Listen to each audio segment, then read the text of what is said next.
Hey, hi, and welcome to week one of Iconic Ann Arbor video series.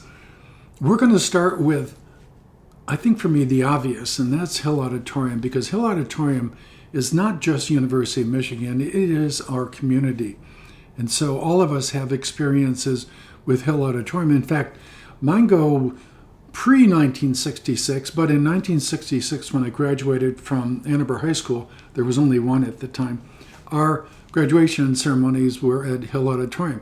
Of course, throughout the years, I have seen Dave Brubeck, Simon and Garfunkel, Peter, Paul, and Mary, just to name a few. It is truly iconic for both towns and gowns. So let's begin with Hill Auditorium. So a former U of M regent by the name of Arthur Hill, who worked for Ford Motor Company, one of the original employees of Henry Ford, he bequeathed $200,000 to the university back in 1913. By the way, that was the year my mother was born, for the construction of an auditorium for lectures, concerts, and other university events. The hall was designed by the Detroit firm of Albert Kahn and Associates, who have conceived of many notable structures, including the Rouge River plant in Dearborn, Michigan. So Hill Auditorium is the largest performing arts venue on campus, seats about 3,500, and one of the jewels of the University of Michigan and again of Ann Arbor itself. Since its opening in 1913, the impressive structure, known for its superb acoustics, has served as a showplace for important debuts from a variety of the arts and is known and loved throughout the musical world. And by world, I mean world.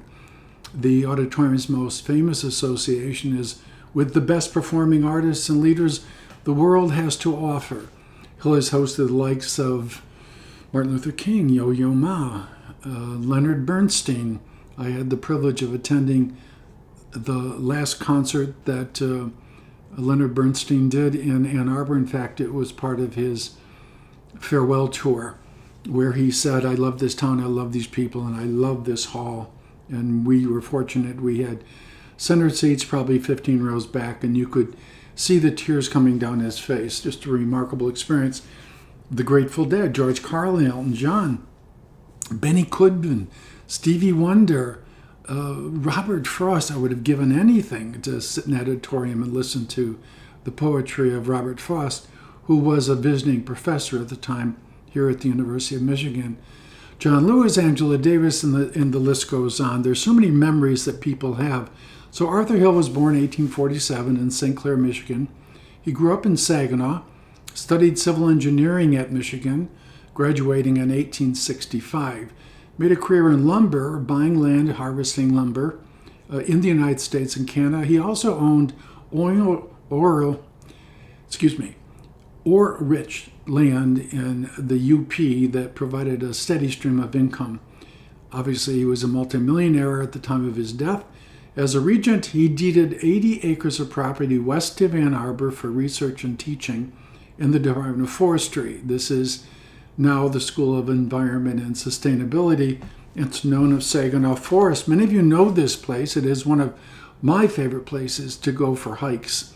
It is off Wagner Road, again, West Ann Arbor, not that far from Saline. So just a wonderful gesture on his part for what he did. So let's take a further look in terms of reactions from people. It's not just my experience. I had posted these photos with the Ann Arbor Townies group on Facebook. I literally got thousands of responses to the 65 photos that I posted throughout all of last year. This is one comment from somebody responding to Hill Auditorium. They saw Bette Midler there with an unknown pianist who was there to support her by the name of Barry Manilow. There were other people there that can remember, of course, all kinds of performers, just as I mentioned, those I did mention, Pink Floyd, Billy Joel, Cheech and Chong. That would have been fun in the 60s. Chris Christopherson and Bruce Springsteen. So just incredible. I like this comment by somebody. When student musicians in Ann Arbor Public Schools have played on Hill Auditorium stage, They've been told that anyone as a performing musician has been on that stage. They might not understand the weight of that statement when they hear it, but I hope they will remember it. So it's just a remarkable, remarkable building, and it's a perfect one to start off. I also mentioned that I'm going to give world perspectives at the time. So in 1913, this was being erected in Ann Arbor, but throughout the world, there were major events. In 1913, the United States put a limit on Japanese immigration, and Japanese in the United States at that time were excluded from acquiring citizenship.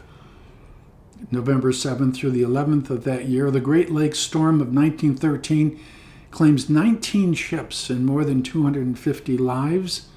And also at that time, the 16th Amendment was passed, which was income tax, and the 17th, popular election of U.S. senators.